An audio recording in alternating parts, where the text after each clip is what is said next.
Hello students. ये हम लोग रिकॉर्ड करें part number 2 of chapter 1 entrepreneurial opportunity. अगर आपने अभी तक पार्ट 1 नहीं देखा है तो आपको डिस्क्रिप्शन में उसका लिंक मिल जाएगा या फिर आप चैनल में भी प्लेलिस्ट इसका चेक कर सकते हैं। नाउ हम लोग ने लास्ट पर्टिकुलर वीडियो के अंदर देखा था कि भाई किस तरीके से आइडिया को हम लोग अपॉर्चुनिटी में कन्वर्ट कर सकते हैं, जहां पे हमने बात की थी कि अगर हमें एक प्रॉपर आइडिया चाहिए, बेसिक आइडिया को सेंस एंड परसीव करना है, तो हमें हमारे आसपास के एनवायरनमेंट को स्टडी करना बहुत जरूरी है। उसी के कॉन्टेक्स्ट में हम लोग आज एनवायरनमेंट स्कैनिंग इस टॉपिक के बारे में कुछ समझेंगे। अब बिजनेस में एक चीज जो है वो परमानेंट है, जिसका मतलब है चेंज। तो चेंज तो हमेशा होने ही वाला है और हमें इन सारे ही चेंजेस से क्या करना पड़ेगा, अडेप्ट करना पड़ेगा। अगर हमने चेंजेस से अडेप्ट नहीं किया तो बिजनेस के सर्वाइवल एंड ग्रोथ में हमें हमेशा प्रॉब्लम आएगी। हमें ये समझना है कि हमारा एक्सटर्नल एनवायरनमेंट जो है वो काफी डायनामिक है और इस डायनामिक एनवायरनमेंट में हमेशा चेंजेस आते रहते हैं। अब चेंजेस या तो पॉजिटिव हो सकते हैं या फिर नेगेटिव। अगर ये चेंजेस पॉजिटिव है तो हम इन्हें अपॉर्चुनिटीज बोलेंगे और अगर ये चेंजेस नेगेटिव है तो हम इन्हें थ्रेट्स बोलेंगे। नाउ हमें इन अपॉर्चुनिटीज और थ्रेट्स को कॉन्स्टेंटली मॉनिटर करते हुए करना क्या है, हमें इन पर्टिकुलर नॉलेज से हमारे current plans as well as future plans को मॉडिफाई करना है, अमेंड करना है, जिसके थ्रू हमारे बिजनेस का सर्वाइवल एंड ग्रोथ हम इंश्योर कर सके। तो आई होप आपको जितने भी कीवर्ड्स थे एनवायरमेंट स्कैनिंग के पर्सपेक्टिव से वो समझ में आ गए, ताकि अगर आपको डेफिनेशन पूछा जाए तो आप उसके बारे में कुछ लिख सको। अगर हम इसके आगे का कॉन्सेप्ट देखने जाएंगे तो हमें रियलाइज होता है कि भाई क्यों हमें ये एनवायरनमेंट स्कैन करने की जरूरत है। तो जैसे हमने अभी भी डिस्कस किया डेफिनेशन लर्न करते वक्त कि एनवायरनमेंट बहुत डायनामिक है, चेंज जो है वो कांस्टेंट है। तो इस रैपिडली चेंजिंग एनवायरनमेंट में हमें राइट इंफॉर्मेशन के साथ राइट अडेप्टेशन करना पड़ेगा, जिसके थ्रू हम हमारे बिजनेस का सर्वाइवल एंड ग्रोथ जो है वो इंश्योर कर सके। अगर फॉर एनी गिवन रीजन कोई एंटरप्रेन्योर जो है वो अपने एनवायरनमेंट से ज्यादा वाकिफ नहीं है, उसने अच्छे से अपने एनवायरनमेंट को स्टडी नहीं किया, देन एक चीज की तो गारंटी है कि उसका बिजनेस जरूर फेल होगा। Right, so understanding the environment and acting on those changes is very critical for business survival and growth. अब जो नेक्स्ट टॉपिक हमारा आता है कि अगर एनवायरनमेंट स्कैनिंग होता क्या है वो हमने समझ लिया और इसको हम लोगों ने अडेप्ट करना शुरू भी कर दिया, तो इससे फायदा क्या होगा। तो उन फायदों के बारे में बात करते हैं। Let's talk about the benefits of environment scanning. तो पहला पॉइंट हमें यहाँ पे बोला गया है कि जब भी हम लोग एनवायरनमेंट में चेंजेस देखते हैं, जो पॉजिटिव चेंजेस होते हैं उन्हें हम अपॉर्चुनिटीज बोलते हैं। बट इन अपॉर्चुनिटीज को कैप्चर करने में हमें सबसे पहले आगे पहुंचना है, which means that we have to get the first mover advantage.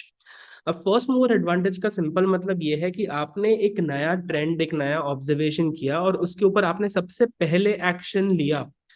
ये अपॉर्चुनिटीज जो है वो लॉन्ग टर्म तक नहीं रहती। आज स्विगी जोमेटो एक ही है, आज अगर आप उसके तरह एक डिलीवरी प्लेटफॉर्म बनाने जाओगे तो शायद उनसे compete करना बहुत मुश्किल है, क्योंकि उनके पास इस इंडस्ट्री का फर्स्ट मूवर एडवांटेज था।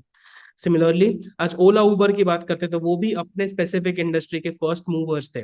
तो जब भी आपके पास एक अपॉर्चुनिटी दिखती है, आपको सबसे पहले उस अपॉर्चुनिटी को समझना है, आइडेंटिफाई करना है और अपने बिजनेस में कुछ ऐसी स्ट्रैटेजीज बनानी है ताकि आप उस अपॉर्चुनिटी का जल्द से जल्द अर्लीस्ट तरीके से फायदा उठा सके।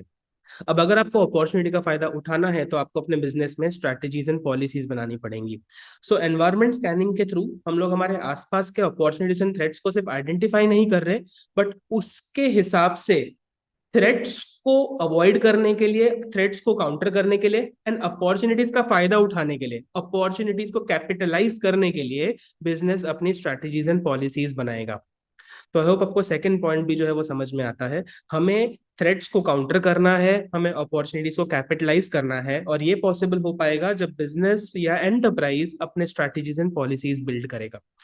तीसरे पॉइंट की जब बात करेंगे तो टैपिंग यूजफुल रिसोर्सेज एक बेनिफिट है। नाउ बिजनेस जो है या एंटरप्राइज जो है वो आइसोलेशन में ऑपरेट नहीं करता। हमें कहीं ना कहीं पूरी वैल्यू चेन में अलग अलग लोगों की जरूरत होती है। इनपुट साइड पे हमें raw material suppliers, technology providers, banks, financial institutions, investors, इन सब की जरूरत होती है। आउटपुट साइड पे हमें मिडिलमैन की जरूरत है, मार्केटर्स की जरूरत है, एजेंट्स की जरूरत है, जो हमारा कस्टमर तक हमारा माल सामान पहुंचाने में मदद करे। अब जब आपने अच्छे से एनवायरनमेंट स्कैनिंग किया होगा तो आपको ये सारे के सारे स्टेक होल्डर्स की इंफॉर्मेशन पता चलेगी, जिसके थ्रू आप हमेशा economical prices at the right time पे इवेल्युएट कर पाओगे। अगर आप किसी एक दुकान पे जाते हो और पहले ही दुकान से सामान खरीद के आ जाते हो तो आपको पता कैसे चलेगा कि उसने जो रेट चार्ज किया है वो सही है या गलत। तो जब आप एनवायरमेंट स्कैनिंग करते रहोगे तो आपको आसपास के पूरे इंडस्ट्री, पूरे मार्केट की कंप्लीट नॉलेज रहेगी, जिसके थ्रू आप ये इंश्योर कर पाओगे कि बिजनेस को लगने वाले सारे के सारे रिसोर्सेज आपको इकोनॉमिकल प्राइसेस पे प्रोक्योर हो सके। अब नेक्स्ट अगर हम लोग देखने जाएंगे तो हमारा बेनिफिट निकल के आता है बेटर परफॉर्मेंस। आज बिजनेस जो है वो सिर्फ और सिर्फ सरवाइव नहीं करना चाहता, वो थ्राइव करना चाहता है। हमें चाहिए कि बिजनेस जो है वो हमारा कंपटीशन से भी बेहतर हो। एंड ये बेटर परफॉर्मेंस इंश्योर करने के लिए हमें जो भी चेंजेस है उस पर टाइमली एक्शन लेना पड़ेगा। हम ये नहीं चाहते कि बिजनेस सिर्फ और सिर्फ प्रॉफिट कमाए, बट हर एस्पेक्ट से, एफिशिएंसी के पॉइंट ऑफ व्यू से, टेक्नोलॉजी के पॉइंट ऑफ व्यू से, ओवरऑल 100% तरीके, जितने भी होलिस्टिक ओपिनियंस होते हैं एक बिजनेस को चलाने के, उन हर पर्सपेक्टिव से हमारा बिजनेस जो है वो सुप्रीम परफॉर्मेंस रिप्रेजेंट करना चाहिए। नेक्स्ट अगर हम पॉइंट देखेंगे, it sensitizes the entrepreneurs to cope up with changes. आज हमारा जो एक्सटर्नल एनवायरनमेंट है, PESTEL environment, right, political, ecological, economic, social, technological and legal environment, ये सारे एनवायरनमेंट में कॉन्स्टेंटली चेंजेस आते रहेंगे। टेक्नोलॉजी बदलेगी, नीड्स ऑफ द बायर्स बदलेंगे, गवर्नमेंट की पॉलिसीज, टैक्सेस, सब्सिडी, सब कुछ चेंज होगा। तो हमें इन सारी चीजों को समझ के अपने एक्शंस क्विक करने पड़ेंगे। Entrepreneurs have to be quick on their feet to take necessary decisions at the right time and to cope up with the changes that are around them. And lastly, image building. आज जब आप अपने environment को study करते हो तो आप अपने कस्टमर्स को स्टडी करते हो, और कस्टमर्स को स्टडी करने से हमें पता चलेगा कि भाई वो कौन सी चीजों को ज्यादा वैल्यू करते हैं, उनके लिए कौन सी रिक्वायरमेंट्स सबसे ज्यादा एसेंशियल है। So when you come out with new products and services, जब आप अपने इनोवेशंस बनाते हो और उन इनोवेशंस को बिल्ड करते वक्त आप कस्टमर की रिक्वायरमेंट को मद्देनजर रखोगे, तो उसके थ्रू आपकी बिजनेस की गुडविल बनेगी, इमेज बनेगी, रेपुटेशन बनेगी। तो ये सारे पॉइंट्स जो हमारे थे वो थे about the benefits of environment scanning. अब ये जो टॉपिक हमने पढ़ा about definition of environment scanning and it's benefits, उसके रिलेटेड जितने भी क्वेश्चंस हैं वो भी आपके स्क्रीन पे हैं। अब चाहो तो आप पॉज करके सारे क्वेश्चंस का आंसर एक बार खुद दीजिए और उसके बाद वेरीफाई कर लीजिएगा। इफ यू मूव अहेड तो अगर हम एनवायरमेंट स्कैनिंग करना चाहते हैं तो एनवायरमेंट के बारे में हमें कुछ इन्फॉर्मेशन चाहिए होगी, राइट। जब हम बोल रहे हैं कि एनवायरमेंट हमें स्कैन करना है तो हम अलग अलग जगह से जो है वो इन्फॉर्मेशन प्रोक्योर करेंगे और उस सारे कलेक्टेड इन्फॉर्मेशन को एनालाइज करेंगे। तो यहाँ पे हम डिस्कस करने वाले हैं कौन से जगह से हम लोग हमारे एनवायरमेंट के बारे में इन्फो निकाल सकते हैं। तो पहला है वर्बल इन्फॉर्मेशन। तो आपके जितने भी स्टेक होल्डर जैसे कस्टमर हो गए, होलसेलर, रिटेलर, डिस्ट्रीब्यूटर, कंसल्टेंट्स, इन सब से आप बातचीत कर सकते हो मार्केट के बारे में कुछ इन्फॉर्मेशन निकलने के लिए। दूसरा, काफी ज्यादा आपके कॉम्पिटिटर्स जो है उनसे जाके आप पूछ नहीं सकते कि भाई आप ऐसा क्या कर रहे हो कि आप मेरे से बड़ी कंपनी हो। तो वो लोग अपने फाइनेंशियल स्टेटमेंट्स छापते हैं। तो उन फाइनेंशियल स्टेटमेंट्स को स्टडी करने से आपको रियलाइज होगा कि भाई वो कौन सी चीजें सही कर रहे हैं, कौन सी चीजें उनकी अलग है। Why is there profitability different from yours, why is there efficiency better than yours. ये सारी चीजें हमें उनके फाइनेंशियल रिपोर्ट से पता चल सकती है। साथ ही साथ हमारी गवर्नमेंट जो है वो काफी ज्यादा अलग अलग सेक्टर्स एंड इंडस्ट्रीज को लेकर रिपोर्ट्स पब्लिश करती है। तो उन रिपोर्ट्स के थ्रू हमें काफी ज्यादा एक गवर्नमेंट के ओपिनियन के बारे में, गवर्नमेंट पॉलिसीज के बारे में बहुत कुछ अच्छा पता चल सकता है। कौन से अलग अलग इंडस्ट्रीज में इमर्जिंग अपॉर्चुनिटीज है उसके बारे में पता चल सकता है। साथ ही साथ काफी फाइनेंशियल इंस्टीट्यूशंस भी अपने पब्लिकेशंस निकालते हैं। जैसे आज अगर कोई बैंक है तो बैंक अपने एंड से काफी रिपोर्ट्स निकालेगा जहाँ पे पता चलेगा कि भाई ज्यादातर पैसा जो इंडिया में आ रहा है वो कहाँ कहाँ एलोकेट हो रहा है। तो इमर्जिंग सेक्टर्स के बारे में इंफॉर्मेशन हमें पता चल जाती है। साथ साथ काफी और स्ट्रेटेजिक प्लानर्स होते हैं, स्कॉलर्स होते हैं, रिसर्च वाले लोग होते हैं जो अपने अपने तरीके से फॉर्मल स्टडीज जो है वो पब्लिश करते हैं। अब यही सारे सोर्सेस के थ्रू हमें हमारा इंफॉर्मेशन मिलेगा जहां से हम लोग हमारे अपॉर्चुनिटीज और थ्रेट्स को आइडेंटिफाई कर पाएंगे। बट आपको ध्यान में ये रखना है कि ऊपर के जो हमारे 5 सोर्सेस थे, verbal information, financial statements, reports, publication and formal studies, ये सारी चीजें हमें सिर्फ और सिर्फ रॉ डेटा प्रोवाइड करती है। इस रॉ डेटा को हमें फर्दर प्रोसेस करना पड़ेगा। What do I mean by further processing? तो हम लोग यहाँ पे अलग अलग क्वांटिटेटिव एंड क्वालिटेटिव टेक्निक्स का एप्लीकेशन करेंगे, जिसके थ्रू हम लोग उन नॉलेज और उन ट्रेंड्स को हमारे बिजनेस पे अप्लाई कर सके। आपने 11th स्टैंडर्ड के स्टैटिस्टिक्स के अंदर कोरिलेशन इस टॉपिक को समझा था। तो भाई दो वेरिएबल्स के बीच में किस तरीके का रिलेशनशिप है, उस रिलेशनशिप को समझते हुए आप अपने फ्यूचर के फोरकास्ट की तरफ आप जा सकते हो। अपने एंटरप्राइज के लिए different goals and strategies evaluate कर सकते हो, ये देखने के लिए कि भाई जो ट्रेंड और जो मार्केट में चीजें चल रही है उसके हिसाब से आपको अपने एंटरप्राइज को कैसे पिवट करना है, सो दैट आप अपने बिजनेस को सर्वाइव करवा सको और ग्रो करवा सको। अब इस पॉइंट के आगे हमें देखना है कि किसी भी अपॉर्चुनिटी को हम सीधा प्रोजेक्ट में कन्वर्ट नहीं कर देते, मतलब सीधा पैसा इन्वेस्ट नहीं कर देंगे। इसमें सीरीज ऑफ स्टेप्स होंगे, ये एक सिस्टमैटिक प्रोसेस है। तो सबसे पहले हमें अपॉर्चुनिटी को स्पॉट करना है। इस पर्टिकुलर अपॉर्चुनिटीज के बारे में हम लोगों को आइडियाज कलेक्ट करने हैं, इंफॉर्मेशन कलेक्ट करनी है, एनवायरनमेंट को स्कैन करना है। एक बार हमने एनवायरनमेंट को स्कैन किया, सारा इन्फॉर्मेशन निकाल लिया, हमारे क्वांटिटेटिव एंड क्वालिटेटिव टेक्निक्स लगा दिए, तो हमें हमारी क्रिएटिविटी और इनोवेशन के थ्रू एक अप्रोप्रिएट प्रोडक्ट या सर्विस को आइडेंटिफाई करना है, जो कि हमारे इस आइडिया के थ्रू हमारे इस टारगेट ऑडियंस की नीड्स प्रॉब्लम्स को रिजॉल्व कर सकता है। once that is done and once you are sure that you have a product market fit, तब जाके आप जो है वो अपना प्रोडक्ट या प्रोजेक्ट शुरू कर सकते हो, जहाँ पे आप एंटरप्राइज को बिल्ड करना शुरू करेंगे। अब किसी भी अपॉर्चुनिटी को टेस्ट करवाना जरूरी है against all the different environmental parameters, जिसके थ्रू आपको समझ में आएगा कि भाई क्या मुझे इस प्रोजेक्ट को हाथ लगाना है या नहीं लगाना। बहुत जगह पे जहाँ पे ऑन पेपर वर्क आपको रियलाइज ये हो जाता है कि भाई इस इंडस्ट्री में, इस बिजनेस मॉडल में पढ़ने जैसा नहीं है, it saves you a lot of money, a lot of time. तो आपको एक प्योर एडुकेटेड जजमेंट लेना है, कैलकुलेटेड डिसीजन लेना है कि आपको एक अपॉर्चुनिटी को एक प्रोजेक्ट में कन्वर्ट करना है या नहीं। और अगर ये सारी चीजें हमने सही से इवेलुएट की, तभी जाके पता चलेगा कि हमारा आइडिया जो है वो वायबल है, इसमें कोई बिजनेस सेंस है या फिर नहीं। अगर इसमें वायबिलिटी और बिजनेस सेंस दिखता है, तो ही हमें नेक्स्ट स्टेप पे जाना चाहिए, which is to develop a product और सर्विस। आई होप ये चीजें आपको समझ में आ रही हो। अब जब हम लोग ये अलग अलग फोर्सेस के बारे में बात कर रहे थे ना एनवायरमेंट स्कैनिंग के पर्सपेक्टिव से, तो हमें समझना है कि इस एनवायरमेंट को हम लोग दो अलग अलग भाग में डिवाइड कर सकते हैं। One is micro and one is macro. अब माइक्रो मतलब ऐसे इंडिविजुअल्स जो हमारे बिजनेस के स्टेक होल्डर्स हैं, जहाँ पे हमारे सप्लायर्स भी आ गए, कस्टमर्स भी आ गए, कॉम्पिटिशन, जनरल पब्लिक, इंटरमीडियरीज, ये सब लोग। ऑन द कॉन्ट्ररी अगर मैक्रो एनवायरमेंट की बात करेंगे, तो यहाँ पे हमारा पेस्टल एनवायरमेंट जो आ जाता है। कहीं ना कहीं इन टॉपिक्स के बारे में हमने ग्रेड 11 में भी थोड़ी चर्चा की थी, तो हम लोग अभी सिर्फ और सिर्फ जो है वो मैक्रो एनवायरनमेंट पे ज्यादा एम्फोसाइज करेंगे।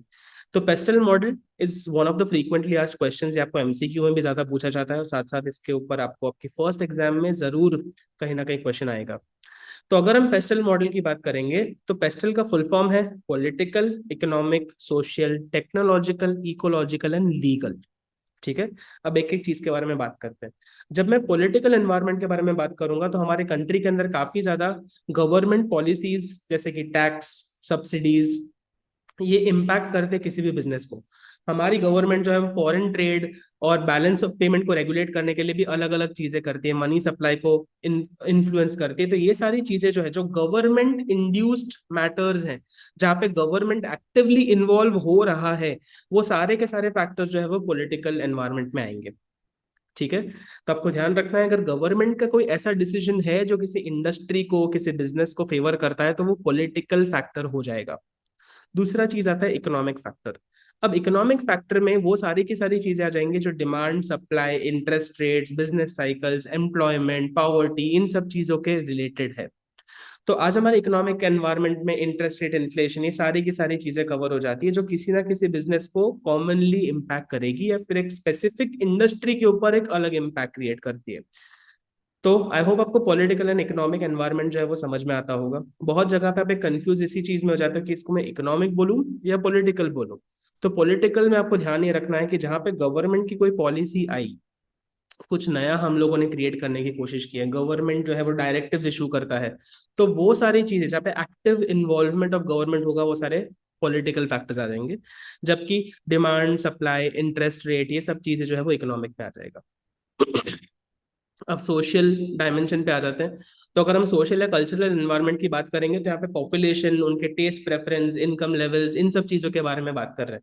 Now when I talk about income distribution है, इनकम लेवल्स, तो हम ये बताना चाहते हैं कि भाई हमारा इंटेंसिटी टू स्पेंड कितना है, हमारा प्रोपेंसिटी टू कंज्यूम कितना है। आज अगर हम एक इंडियन सोसाइटी को एक अमेरिकन सोसाइटी से कंपेयर करेंगे, तो अमेरिकन सोसाइटी में खर्चा ज्यादा होता है क्योंकि इनकम्स भी ज्यादा है, राइट। तो वैसे हर जगह पे level of education, consumer habits, social mobility, ये बहुत सारे अलग अलग फैक्टर्स होते हैं जिसके थ्रू हमारा सोशल एनवायरनमेंट डिफाइन होता है। तो इसमें जो जो चेंजेस आएंगे, वो कहीं ना कहीं हमारे बिजनेस को भी इम्पैक्ट करेंगे। नेक्स्ट अगर टेक्नोलॉजिकल फोर्सेस के बारे में बात करेंगे तो टेक्नोलॉजी के अंदर रिसर्च एंड डेवलपमेंट के थ्रू हम लोग काफी ज्यादा चेंजेस देख पा रहे हैं। द फैक्ट दैट आज आप लोग ये पर्टिकुलर लेक्चर यूट्यूब के माध्यम से देख पा रहे हो, इसका क्लियर इंडिकेशन ये भी है कि जो पहले चीज सिर्फ ऑफलाइन हो सकती थी आज वो ऑनलाइन हो पा रही है। तो टेक्नोलॉजी जो है वो कहीं ना कहीं हर बिजनेस को जो है वो इम्पैक्ट करता है, और वो इम्पैक्ट के वजह से हमारे एनवायरनमेंट में बहुत ज्यादा बिजनेस को फायदा भी हो सकता है और नुकसान भी हो सकता है। अगर आप एक पहली पुरानी टेक्नोलॉजी यूज करके एक पर्टिकुलर प्रोडक्ट को मैन्युफैक्चर कर रहे थे, अब अगर वो टेक्नोलॉजी की जगह कोई एडवांस चीज आ गई तो आपकी पुरानी टेक्नोलॉजी आउटडेटेड हो जाती है, ऑब्सोलीट हो जाती है। तो उसकी वजह से आपके बिजनेस के ऊपर काफी नेगेटिव इंपैक्ट पड़ सकता है। जब से स्मार्टफोन्स आए, जब से एंड्रॉयड आया, तब से पुराने फीचर फोन्स का बिजनेस जो है वो खत्म हो गया। जब से flat screen and LED TVs आए, तब से बॉक्स वाली टीवी का बिजनेस खत्म हो गया। टेक्नोलॉजी बदलने के चक्कर में आपको भी अपने बिजनेस को बदलना पड़ेगा, वरना आप आउटडेटेड हो जाएंगे। अब नेक्स्ट जो हमारा फैक्टर है वो है इकोलॉजिकल फैक्टर या एनवायरमेंटल फैक्टर। तो हमें ये चीज तो जानना जरूरी है कि कहीं ना कहीं हमारे एक्शंस के थ्रू एनवायरमेंट पे नेगेटिव इम्पैक्ट पड़ता है। तो हमें जितना हो सके उतना ज्यादा सस्टेनेबल होने की जरूरत है, एनवायरमेंट को जितना हो सके उतना कम डैमेज करने की जरूरत है, सो दैट हम लोग एनवायरमेंटली सस्टेनेबल बने, हमारे फ्यूचर जनरेशन के लिए हम लोग रिसोर्सेज छोड़े, और हमारा impact of business and enterprise on the environment should be least negative. Last point आ जाता है लीगल डायमेंशन के ऊपर। अब जो भी हमारे कंट्री के अंदर लॉज बने हुए हैं मैं ये नहीं बोल रहा जो नए लॉज बनेंगे, नए लॉज जो बनते हैं वो पॉलिटिकल एनवायरनमेंट में आ जाएगा, बट जो एग्जिस्टिंग लॉज है वो एग्जिस्टिंग लॉज का पालन करना कहीं ना कहीं हमारे लीगल एनवायरनमेंट में आ जाता है। तो आपको इनकम टैक्स जो है वो ढंग से भरना है, आपको लेबरर्स के साथ उनको मिनिमम वेजेस पे करने हैं, आपको किसी भी तरीके से मैल प्रैक्टिसेस में इंडल्ज नहीं करना है, कंज्यूमर के इंटरेस्ट को प्रोटेक्ट करना है। ये सारी की सारी चीजें आपके लीगल डायमेंशन में आती है। तो अगर कोई नया लॉ बनता है, कोई नई सोच विचारधारा या गवर्नमेंट पॉलिसी है, तो वो सब कुछ पॉलिटिकल में आएगा। बट एक एग्जिस्टिंग लॉ का कंप्लायंस और ये चीज देखना कि भाई आप लीगली सारी चीजें ढंग से कर रहे हो या नहीं कर रहे हो, वो सब कुछ आपके लीगल एनवायरनमेंट में कवर होगा। आई होप ये सारे पॉइंट्स जो है वो आपको अच्छे से समझ में आए होंगे। इस पर्टिकुलर पार्ट को हम लोग इधर तक रखेंगे, रिमेनिंग पार्ट जो है वो थर्ड वाले वीडियो में कवर कर लेंगे। अच्छे से इस सारे टॉपिक्स को रिवाइज करना, इसमें से काफी ज्यादा क्वेश्चन आने के चांसेस हैं। और अगर कुछ भी डाउट रहता है, please don't forget to comment down below और ask me in person. That's gonna be all for this video. Thank you so much.